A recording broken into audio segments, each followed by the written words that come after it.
Cooley Law School is located in Michigan. Okay, Michigan is where I was being gang-stalked on a feverish scale for over... started openly towards me in 2001. It had been going on in my life at least since 1980 and didn't know it. Because they didn't start the open harassment. They were using other methods around me concerning me and my personal life. And Cooley Law School is in Michigan. It's in Lansing, Michigan. Cooley Law School is the second most prestigious law university in the country outside of Harvard. Jesus Mendoza discovered how two things, as a result of either working there or being a student there, that they were engaging in tuition fraud and engaging in what is known as handing out bogus law degrees to individuals who ended up working for the federal government. And as a result of his whistleblowing about it, or at least recognizing it, they had him gang-stalked and subjected to what is known as microwave technology. Okay? This is a book here called The Invisible Crime. It's written by Mike Fitzhugh-Bell, who is a target here in Palm Springs, California, who originally came from Beverly Hills, California. He was covered on Coast to Coast with George Norrie and Roger Tulsis on Valentine's Day 2013, and you can go to YouTube and listen to that. In this book, it clearly talks about the voice-to-skull technology. I already had this diagram in my backpack long before I even heard the interview on Coast to Coast. And this right here is a diagram concerning the areas of the body that this electronic equipment also attacks. Every area of our body, including our brains. Okay? Now, this here is another book called Electronic Torture, Electronic Rape, Technology, and Gang Stalking at the Post Office by a Jewel Cranen. That's not her real name. She used an ambiguous... She used a fake name so she could protect her real identity. Now, in reference to this book, what is described in this book to a T is described by a separate individual that's in California, San Diego, Victoria Rose. Go to Google and type in her name, cross-reference it either to gang stalking or organized stalking. Look at what's right underneath how she typed where her location was at, San Diego, California, Chula Vista, remote neural monitoring. Okay? Now, I want you to listen to this right here. Satellite voice transmitter, but these days it's known as remote neural monitoring. Wherever I go... This is Guy Potter, who's in a separate state from all of these individuals. Okay? From all of these individuals. Now I'm going to play you back the beginning of what he states. This satellite voice transmitter, but these days it's known as remote neural monitoring. Wherever I go, I have this... And notice how he talks about how it's used on him on buses. I made a blog concerning what happened to me in Connecticut about how an individual who was using a cell phone as he was gaslighting me, and all of a sudden, I'll put it to you this way, all of a sudden I started thinking about how I could go to this church, okay, that was on the road concerning the bus ride I was on, okay. Voice to skull technology transmitted through cell phones, okay, where they can put literally ideas in your head about what to do and where to go, especially after the gang stalking puts you in an immediate situation. And what they did was they came to my camping area and sliced open up all the sides of every side of my tent, because I was hiking in a creek bed and didn't know it. Well, I mean, I knew there was a creek there, but I didn't know that that bed flooded when it rained. And what they did was they were watching the weather, because the fire department was located a half a block away, okay? And so what they did was, it was going to rain that day. I think it was on a Tuesday. And it was going to rain. I left my hiking area to go to the library, and then it started raining all day long, came back to my hiking area, and the whole entire tent and everything in it was flooded. It took me 2.5 hours just to reposition the tarps and tie it up to keep the rain, and to get the rain out that was in it, just so I could get in it while it was still raining. And so, and then the next day, I fixed up the tent better, dried out my stuff, and then it didn't rain the next day, but then it rained the day after that. But see, what they did was they had cut a hole in the bottom of it, and I didn't see that hole. And so when it rained again, see, it didn't flood the first night. It just got rain inside the tent that night. But the day after, 2 days later, it rained so hard that it flooded the creek bed I was in.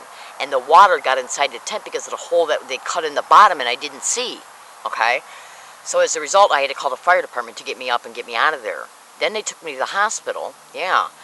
And all of a sudden I come down with a headache, a migraine. Go to Google and type in a gang stalking tech, everything you need to know. It's a manifesto of a manager of organized gang stalking crews. He flat out states that they got the technology attached to the section of the syndicate that's called the Bureau of Technology.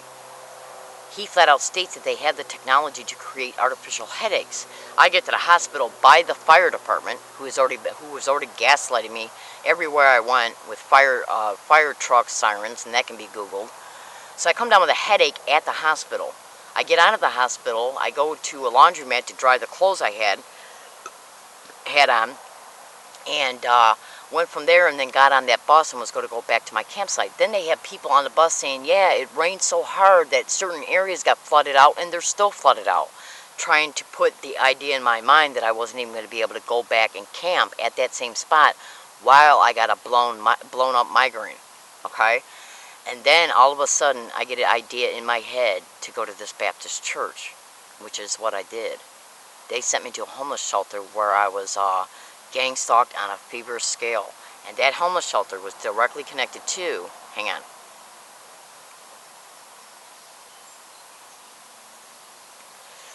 That homeless shelter, St. Luke's, was directly connected to a homeless shelter called Norwalk Homeless Shelter. It's a homeless shelters that were connected to each other, okay, legally in reference to who ran them, okay. Now, there's another victim in Connecticut by the name of Renee Pittman. Her and her son got gang stalked because they wanted her home after her parents died. And they did co-op her home through a syndicated probate attorney. She said that she went to the Norwalk homeless shelter and they did the same exact thing to her, which was connected to the St. Luke's homeless shelter. And when I started complaining about the gang stalking at that homeless shelter, they wanted to send me to Norwalk. Okay? And Renee Pittman contacted one of my blogs and said that she was gang stalked all throughout Stamford, Connecticut. And that's where I was, in Connecticut, in Stamford. Okay? So, all you gotta do is go to Google and type in Renee Pittman, Connecticut target, and you'll find her blog. So anyways, and then right after I left Connecticut, I discovered in a newspaper that the Stamford police had been arrested for drug dealing. And they were trying to set me up. St. Luke's was trying to set me up in criminally infested neighborhoods where drug dealing was happening and prostitution was happening. Yeah. So, you know, all you had to do, and they waited until I signed the papers at St. Luke's before they started the gang stalking. And so that's when I decided to come out to California. I left Stanford and went to Canton, Connecticut for a while. I sent the ACLU some blogs, some complaint forms concerning what happened at St. Luke's, but that's not what this video is about. This video is about what's currently happening to me in California. And listen to the rest of Guy Potter's statements.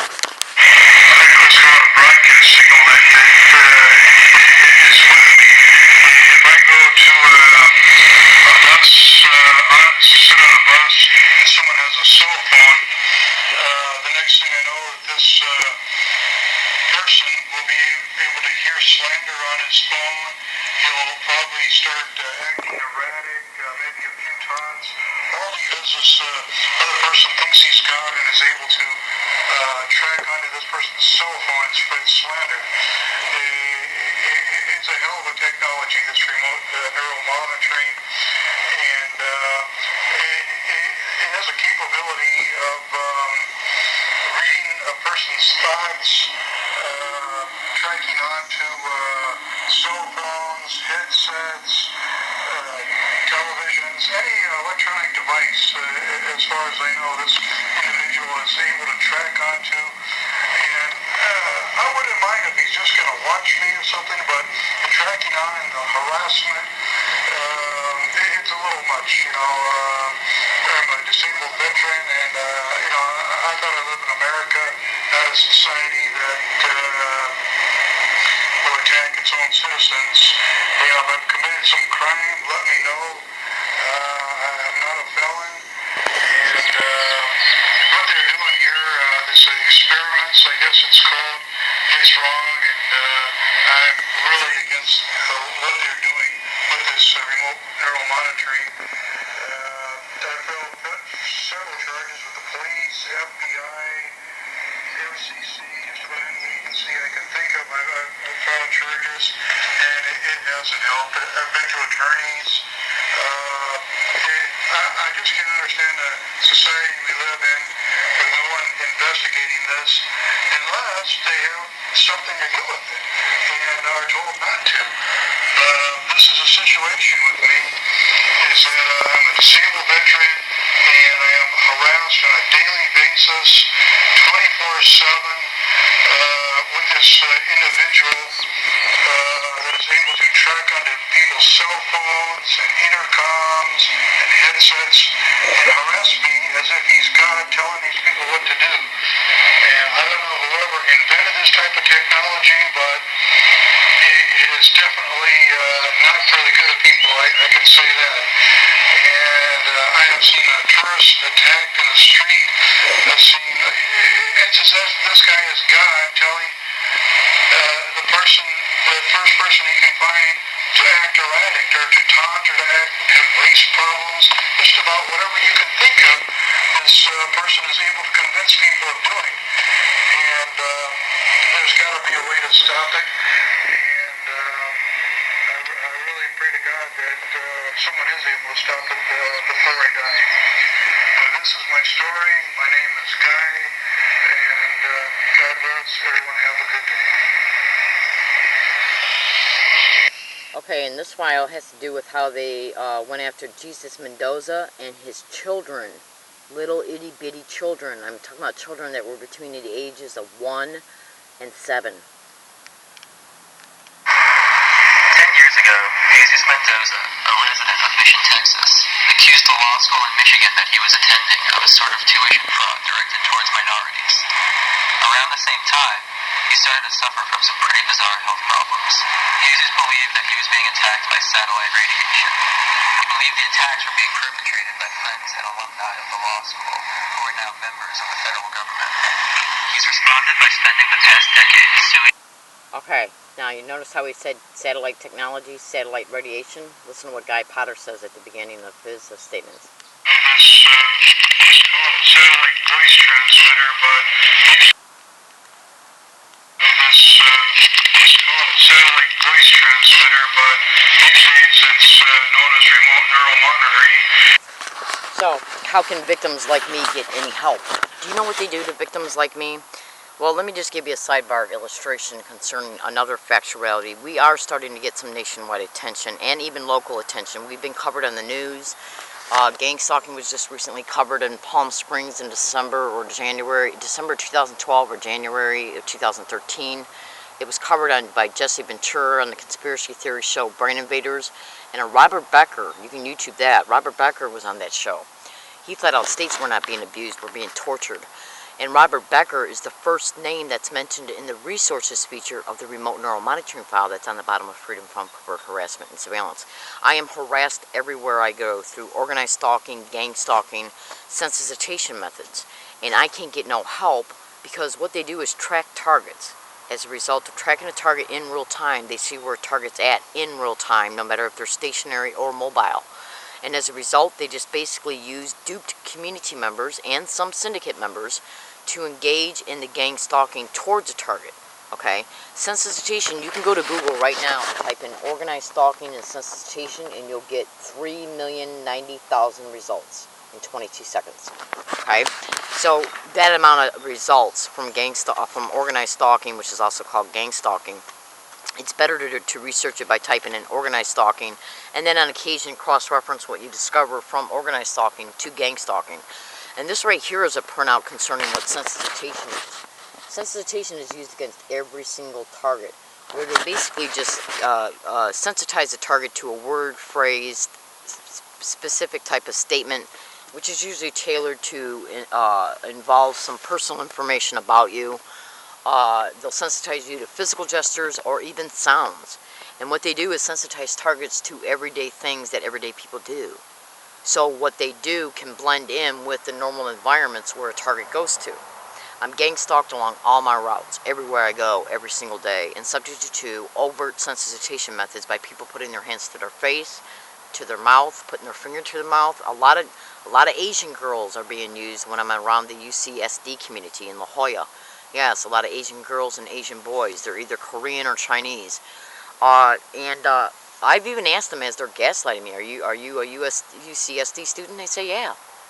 Yeah, and then on occasion I'll say, what are you, Korean? Or one will say they have said they're Korean or Chinese. And basically what all it is it's nothing but individuals who are being influenced by people that are from the university. And I already know this for a fact, and in closing, I'm going to state this to you. Recently, on March 6, 2013, I caught a San Diego branch manager of a San Diego North University Public Library employee. He's a branch manager, engaged in gang stalking right to my face after I mentioned it from a distance in a separate room that he was engaging in gang stalking. Then I walked by him and he said gang stalking, along with 2 other people around him saying it as well.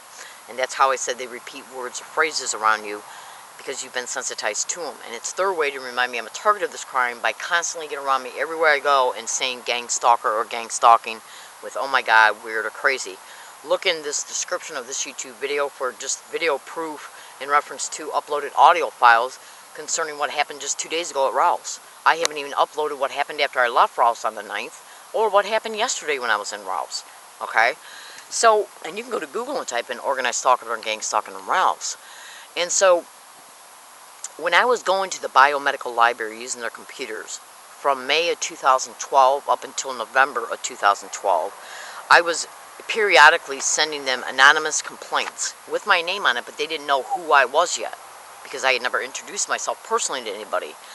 And I was making statements in my digital tape recorder, and proof was caught on digital tape recorders that biomedical library was constantly saying gang stalking around me and engaging in the physical gestures, just like USD library staff did and SDSU as well. Because what they do is send out what is known as the community notification. And as a result of the community notification being sent out, and as a result of the target being tracked in real time, when they see a target's going to a specific place, the perpetrators in the system get on the phone and tell these people what to do at the places targets go to, including me. Now, every single university that I've been gang stalked at, and I'm going to backtrack just for 1 second, USD Biomedical Library staff was saying gang stalking around me on an everyday basis every time I went in there. Then I stopped going there and started going to San Diego Public Libraries again and SDSU. On March 6, 2013, I caught a branch manager saying it. So what's the likelihood of me making complaints, telling campus safety after they slashed my tires that the biomedical library staff was getting around me and repeating the word gang stalking and gaslighting me, and then months later, in the next year, I catch a branch manager saying it? After I made statements in my digital tape recorder in a separate room about what they were doing, because the room I was in has glass on the wall. And while I was in that room, I was noticing that they were gaslighting me from a distance, so I said, I'm being gaslighted right now by the branch manager. I walk out of that room, walk by him, and he says gang stalking. The same exact thing that I was trying to report to UCSD Campus Safety, who have gaslighted me on several occasions. I want you to look at this right here. You see what this is? It's a ruler that I got from SDSU. It says San Diego Circuit, okay? San Diego Circuit libraries include all of these universities and the San Diego County Library system. Every single university that is on this ruler, I have been gang stalked at, and including the libraries, the San Diego County Libraries. Okay? And so what they're doing is sending out what is known as the community notification. And as a result of tracking me, they're told how to harass me once I get to these places.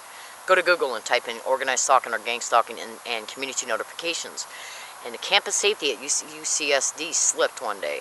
They told me right to my face in a running digital tape recorder that they had contact from USD about me before I even introduced myself to them. Yes. So basically what they're doing is tracking me, surveilling me. And since I'm being gang stalked at other businesses in San Diego Public Libraries, I was gang stalked to Yucca Valley, which is 170 miles from San Diego County, where I'm staying at. And the same exact method it was used on me out there and caught. Go to YouTube and type in Learning Disabled Woman Exposes Yucca Valley Direct Conversation Methods or whatever. You'll see a black speaker. you'll see the same method being utilized towards me in Yucca Valley, 170 miles away. And I was looking up the Yucca Valley Transportation Services and the person's address at SDSU and the North University San Diego Public Library and UCSD Biomedical Library. And cyber surveillance is a method of gang stalking. So all you have to do is do the math. And my rights are violated up and down the road every single day, everywhere I go. They're literally getting on the sidewalk, riding their bikes by and saying gang stalking. And it's all done to remind me on a non-stop basis that I'm a victim of this crime by getting around me and re-mentioning the name of it. Just like they did with this girl who they had raped. And as they were raping her, they shoved a sock in her mouth. Then on subsequent days, for up to 60 days after the rape, they had different people get along all of her routes, including the business community, and throw socks in her path to remind her about the rape. And they got the business community employees to walk up to her with a package of socks and say, did you leave this here? Did you leave this there? The socks were associated to the rape because they were shoved in her mouth as she was raped. So it's called sensitization through association, okay? So what they do is they're getting around me and saying gang stalking and gang stalker and oh my God around me everywhere I go. I make video predictions before I leave this area. I'm hiking in California, saving for a mobile home. I'm not involved in any illegal activity whatsoever, and my behavior is appropriate for each and every environment that I'm at and for the whole duration of why I'm there. I make sure it is, even though I don't have to, but I just totally make sure it is because I don't want to give them any hooks to try and call the police on me. Yes, because they want to start filing false police reports about me to discredit me because of the truth I'm exposing. I make video prediction files concerning where I'm going to be going every day before I leave my hiking area. I show a picture of my cell phone which shows the date and the time. Yeah, then I state where I'm going, and I say, let's see if I hear gang stalking, oh my God, gang stalker, stalker, stalker, gang, oh my God, weird, crazy, gang stalker, set around me constantly, separately, or just like that, back to back, once I get to the places I say I'm going to and the transportation routes getting there. And every single day along all of my routes, it's caught. And the only reason why all of it's not uploaded yet is because I got over 500 audio files of it. So you got to remember that I'm hiking in San Diego. It takes time to sleep, eat, take care of my hygiene, take care of my property, go shopping, transportation time it gets to go from place to place to place. So a great majority of my day is just going to places, trying to write up letters that I'm eventually going to attempt to take to lawyers. So I'm doing a bunch of different things while trying to discreetly upload proof and then review proof that's online. I'm being gang stalked at the law library in the same exact way that I was gang stalked at the biomedical library, UCSD, SDSU, and USD. And they're going to stage an event eventually to ban me. Because what they're trying to do now is ban me from every library I go to, because the library is where the proof's being uploaded and exposed. And they don't want it. And they're just biding their time until it can happen. Yeah. I'm in San Diego, California. My name is Leslie Williams. Excuse me, please. I make these videos to inform, to expose the truth concerning the factual reality of these expeditions, who's involved, and they will take me off of Social Security. The manifesto that I mentioned earlier in this video, it flat out states of a manager of gang stalking, he flat out states they're connected to Medicare workers. Now, I have been gaslighted by Social Security employees in 3 separate states, because gang stalking is happening in every state. 3 separate states. That tells me that somebody's got in a federal position who's managing this. Yes. Because who can walk into a Social Security office, or who can call a Social Security manager in a Social Security office in their building and have them engage in gang stalking towards me when I get there, including by their security? Who? Who's got that power position? A federal government employee that does. That's who. I'm in San Diego, California. My name is Leslie Williams. I was hiking for 6 full months, 200 feet away from the San Diego FBI building, where I was gang stalked on a feverish scale every single day and night and moment that I was there. So do you really honestly believe that the San Diego FBI want this to be known? No. What they're going to do is take me off Social Security, try to make it look like it's happening through normal appearing means, wait until the financial the further destitution that's created because of the financial circumstances, to steer me to environments they control. Yeah. For discrediting purposes, for possible institutionalization. Yeah, because this is literally how they operate. And so I'm predicting it right now, today. And today's date is... Where's my cell phone? Okay, I'm going to show you what today's date is, and then I'm going to close up this video. 2 days ago, when I was at the law library, and I went to go upload some evidence pertaining to a situation that happened at SDSU that they staged, they wouldn't allow me to upload them. They would not allow me to upload them at all. I kept on getting video error messages from YouTube saying that this video has failed to process. And they were videos that were extremely descriptive about the criminal expeditions that are associated to the Department of Education, because they're connected to this crime now as a result of them not investigating the universities that have been involved in this crime, including at the college where the student loans were taken out at. The Department of Education was sent evidence on numerous occasions, and they never did one thing to investigate any of these colleges or one university. So I'm here today, fellow American citizens, to just basically brief you. Listen to what happened to Jesus Mendoza as a result of a university. 10 years ago, Jesus Mendoza, a resident of Mission, Texas, accused the law school in Michigan that he was attending of a sort of tuition fraud directed towards minorities. Around the same time, he started to suffer from some pretty bizarre health problems. Jesus believed that he was being attacked by satellite radiation. He believed It's called a satellite voice transmitter, but these days it's known as remote neural monitoring. Alright, so remote neural monitoring is clearly mentioned at least in the patent section of this book. Okay, the voice transmission is clearly shown to you by this diagram. And they're basically doing nothing but torturing hundreds of thousands of Americans right now in real time. What's described in this book by one person in a separate state is described by a San Diego Chula Vista target, Victoria Rose, remote neural monitoring being mentioned right underneath her location on her document.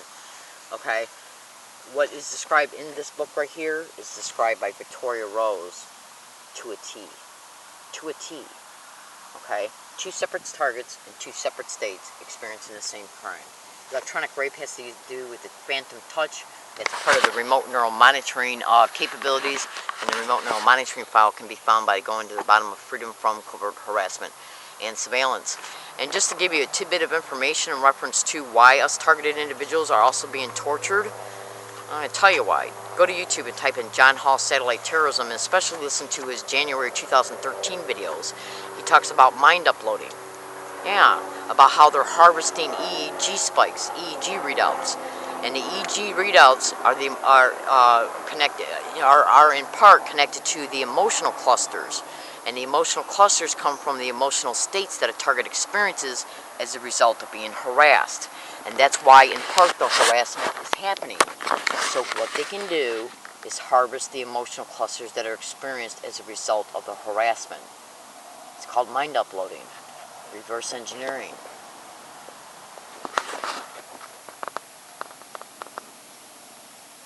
I strongly suggest you go to YouTube or Google and type in mind uploading, especially the Wikipedia. And the reason why I want you to go to Wikipedia and do it, okay, because human experimentation is directly connected to gang stalking and organized stalking. And when you get to the mind uploading at Wikipedia, make sure you look at every single thing that is in. That's why the federal government's protecting these crimes, okay? And because they're making huge dollars off it, make sure that you go to the appendix, the references feature of the Wikipedia mind uploading. See, we're being tortured in real time, so they can harvest our physiological signals and our neural activity as a result of them hijacking our central nervous system. Okay, and neural implantation is another